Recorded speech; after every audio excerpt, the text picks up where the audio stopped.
live and welcome to Teaching Tip Tuesday. My name is Michelle, aka the Ignited Teacher. And on Teaching Tip Tuesday, what I do is I help you to close math learning gaps by providing you with research based teaching tips and effective math strategies that can be implemented in your classroom the very next day. So, welcome to Teaching Tip Tuesday. If you're new here, drop your name and where you're from in the comments section. And if you're catching me on the replay, do that as well. I would love to meet you. Um, if you're new, thank you for being a part of my Teaching Tip Tuesday. Um, what I do, and normally during a normal school year, we talk about a lot of math strategies. But since we're going into the summer um, break, some of you all, I'm like extra jealous because some of you all are already out of school. I have 2 more weeks. We don't get out until June 14th. So we still have some time left. Some of the people I know, especially Louisiana, they're already out.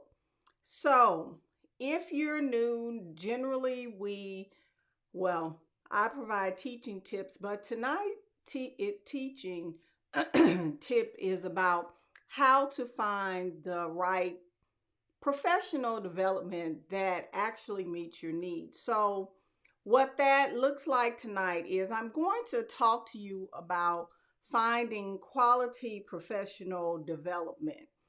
And a lot of teachers, like this time of year, in the school year, teachers are always looking for trainings, but they never describe what they're looking for and what they need.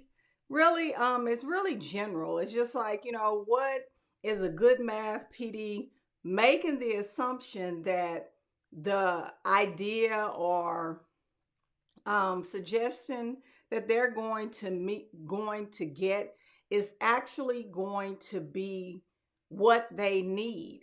So, that's our problem tonight. So if you were here when I was telling you I was going to change up my structure for my Teaching Tip Tuesday, some of you all, and that's my copy, well, my printer in the background, some of you all know that I've changed it up to where we do kind of like a problem and solution type thing. So if you are one of those people, we're all busy. So if you're one of those people who may not be able to catch me on live, you can always catch me on YouTube, where you can subscribe to my YouTube channel.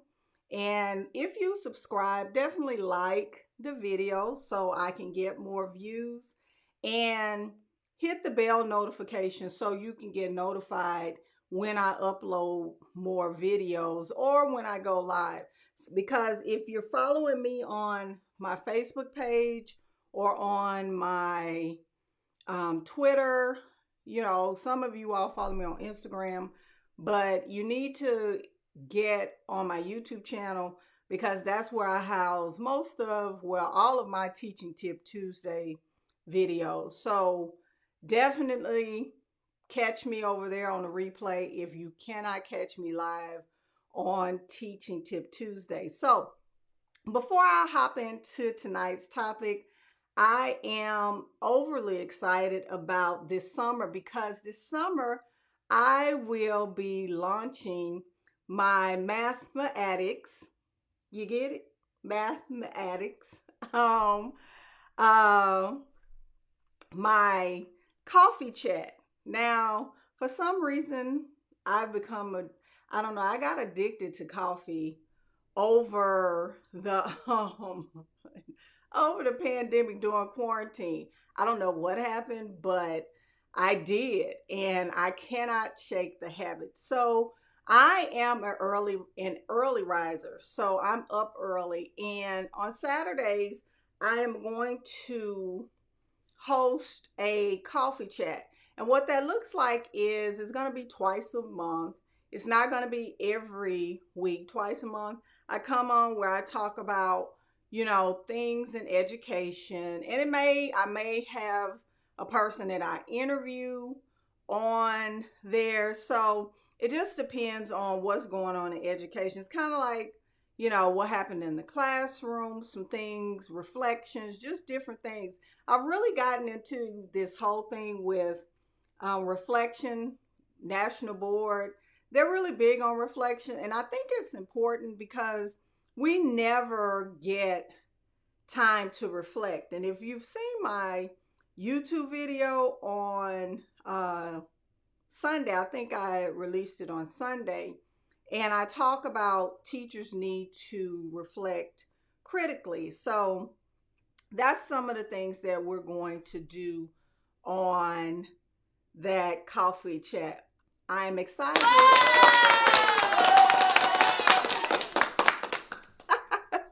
That's my little noise maker. So I'm going to go ahead and hop into tonight's topic. As you know, this is only a 30-minute live stream for Teaching Tip Tuesday. So let me talk about professional development. I'm going to be honest with you. When I started in education, professional development and training was done by teachers. And most of the teachers taught us the things we knew. Teachers, I don't know, this whole shift to consultants, that came later on in my career. I started teaching 99, 2000, and that came later on. We didn't have a lot of consultants. A lot of the things that I learned in education were done by veteran teachers. So I'm not really sure when the shift, excuse me, and this air is on, two consultants came, and I don't know where that came from, but now we have a lot of consultants in the field, and it's really crazy because a lot of these consultants are selling these boxed programs that they have. So I'm gonna be honest with you, with full transparency. I provide my own training, but I provide training because I'm still in the classroom. My stuff is vetted through students. I tailor it down to meet the needs of students that struggle. So that's just where I am with all of that. So I know that there are consultants, and I'm not knocking them, but a lot of times, and even me, I'm not going to lie, when I have a consultant that has been hired to come into our building, I'm like, what are they going to tell us? And it's really not productive. They give us all these theory without practice ideas, and a lot of these consultants are not practicing teachers, and they don't have any contact with students anymore. Now, there are consultants that have realized that they have to have contact with students. So I know some that actually tutor. I know some that still may go into schools and volunteer to keep like their practice sharp. So those are not the ones that I'm talking about. I'm talking about the ones that come in and they haven't really touched any teachers, any students, and really have not vetted their concepts and with students in our demographic. So when I talk about PD, and in the world of teachers are now providing PD, and I believe in teachers actually taking back the field of education, because I noticed that when I put my stuff out, all of the and I'm gonna be honest with you, 100% of my teaching concepts, I haven't yet to have a teacher come back and say, this did not work for my students. Never have I. And I started making products for students in 2014. That's when I released my first product. So I know those things, I am sure that they're going to work with your students. Now, when you're looking at professional development, one of the things you have to definitely take into consideration is your content knowledge. Your math content knowledge drives everything. It does. On my Facebook page today, I put on there like this little thing, how to become a good math teacher. And the first one was attend professional development. Second one was by purchase relevant resources, and the third one was try it out on with your students. Try the new strategies with your students. And 4 through 50 was practice, practice, practice. And that's what it takes to become a good math teacher. You have to stay up on literature. You have to hone your craft. You have to practice, and you must have training. That's the bottom line. Now, I know there are some teachers that are going to give me some flack. Well, the summer is for me, and this, that, and other. And really, to be honest with you, that is not true. The whole summer is not for you. Now, some of the summer, yes, we do need to take that and recharge. But at the end of the day, you're a professional, and I tell my students, teaching is not a job, it's a career. You went to school for it, and teachers are saying that, we're not being treated like professionals, and I 100% agree. But that does not give us the opportunity to just not be a professional. You still need to hone your craft. And the only way that you can be a better math teacher, build your toolbox, you have to go to training. And I'm not saying the whole summer, because I promise you, as soon as the school doors close, I will be closing too. I generally take the first 2 weeks of school off to rejuvenate.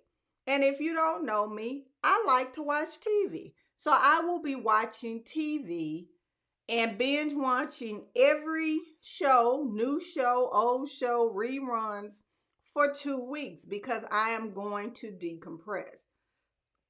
So, this is Arizona. And so I want you all to understand that you have to, like, it's important. You have to go to training. And not having quality training is one thing, but not wanting to go is another thing. The first tip that I'm going to give you in quality, finding how to choose your trainings and your professional development, is check out the person that you're following. You might find, and there are going to be teachers out there, because I'm hosting my own fraction strategies training, but it's geared towards struggling learners. And you can find out about me on my website. You can go to fuelgreatminds.com, or you can go to theignitedteacher.com. Either one of those, but find out who you're following.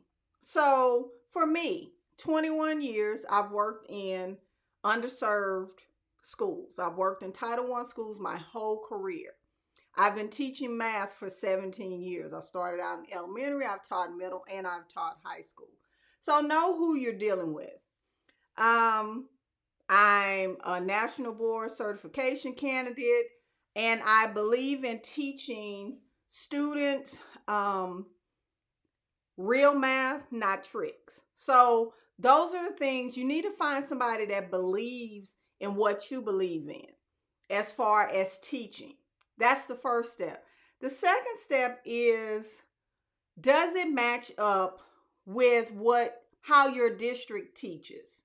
Will it make sense to the demographic of your students? Because not all of it is matches with your students. And I'm telling you that because I've been to some great trainings. But you know what? Their material stayed on my shelf. Because even if I could modify the lesson plan or even the activity, some of that stuff, it first of all, it's not going to pique my students' interest. Secondly, my students may not have the foundation to do it. It's just too high for them.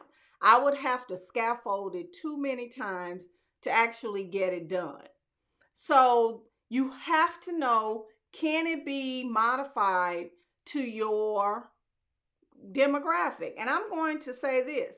I go to all types of training. I hate that the coronavirus happened because, you know, it just put a damper on things. I used to look forward to the ed camps. I'm not really sure if I'm going to attend if they do start them up again. But I really like the ed camps because it let me see what other teachers were doing in suburban areas. So I could look at their stuff, take it back, and make sure that my students were competitive. A lot of the things that I got in my classroom came from, looking at what teachers in suburban schools would have all the money and the so-called smart kids. Yeah, those school districts. And I will go out there and take their stuff and teach it to my kids and make sure that I'm exposing them. Nearpod is one of the things that I took from them. Nearpod, it was an ed puzzle. Those were two that came from ed camps. And it was another one that came from the ed camp. And I think Google Classroom may have been one of them that I know Flipgrid. I heard about Flipgrid at one of those ed camps. So a lot of my tech ideas came from that with the ed camps. And those were free. But you have to know 90% of our resources are not for kids that struggle. And to be honest with you, we got more kids that are below grade level than we do on grade level.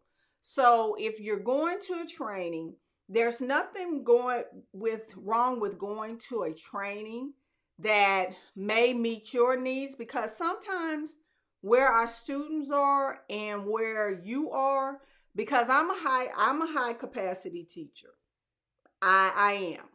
And my content knowledge, I work on it constantly, to make sure that it meets the needs of my students. So I may go to an advanced, training. I may. But I know that I can scaffold the information. But you have to really know where you are as a teacher. So the first step is know who you're following. Know the person and their background. I'm going to be honest with you. Some retired teachers, depending on how long they've been retired, and if they're not honing their craft and keeping it up, I'm hard pressed to attend trainings with retired teachers. No disrespect to them, because a lot of the stuff is not current. Some of the stuff I can use, but a lot of that stuff, if you're not, like I said, connecting with students or volunteering at schools to keep up with what's going on and how the kids are, it can be obsolete really, really quickly. So once again, the first one is know who you're following. The second one is, can the training be modified to meet the new needs of your students? And the last part is, do you have the money to implement what you're learning? Because some of that stuff takes money, and can you use manipulatives? I'm be honest with you, Cuisinart rods, I ain't gonna never use them. Do I have some? Absolutely. But I'm not going to actually use them because, first of all, it's above my kid's head. And my school doesn't have the budget to keep up with that stuff or to keep sending me to training to help me learn it. So you have to know as a teacher what your limitations are. That's the third one. Do you have the budget for it? Some of that stuff you go to training, it's wishful thinking, baby steps. If you can't do donors choose, because I know some districts have banned donors choose, but if you can't get it, Some of these things require manipulative. You don't have access to them. So, what's the point in going to the training unless the manipulative can be purchased? There's an alternative to it, but you have to know that your school district can afford it, and that's part of meeting your needs. You have to know where the money's coming from. So, like, if you see in the back, I have that Rec and Rec. That was given to me during a training when I used to work in Louisiana. Did it cost a lot? I'm pretty sure it did. But it was something that was provided. Now, if you go to a training and it's provided for you, that's great. Have at it. But I would not go to something where I know that my district cannot afford to implement. So, and with that, make sure that it's meeting the needs of your students. Like if the training is requiring something or a tool that you need, make sure that the kids are able to do it. Because, like, my first set of Chromebooks, I'm not going to lie, I was naive to the fact to think that my students knew how to use a computer, and they didn't. Like, I almost put them back up. After Hurricane Harvey, I got a classroom set of Chromebooks from Donors Choose, and I promise you, I was teaching each child one by one. As one child learned, they would help me teach the other kids as they learned, and that's how we taught the kids. But I was naive. They did not know how to use the Chromebook. So make sure it's meeting your needs, the kids' needs, and the district is able, or the school is able, to get what you need. So, with that being said, that's all I have for Teaching Tip Tuesday. And wrong screen. So, like I said at the beginning, I am hosting my own training. And if fractions is something a concept that escapes you and is difficult, I will be hosting a series of fraction strategies for struggling learners. It's a virtual workshop, and you can go to fuelgreatminds.com and register today. I'm only taking 30 teachers, and I think I may have more than 15 teachers.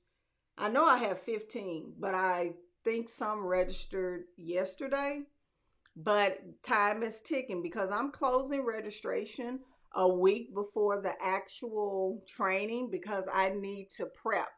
I'm trying something different, and I am looking at using Google Slides to present instead of handouts. So I don't know how that's going to work. It's different, and I think teachers will enjoy it. It's a better engagement tool for them.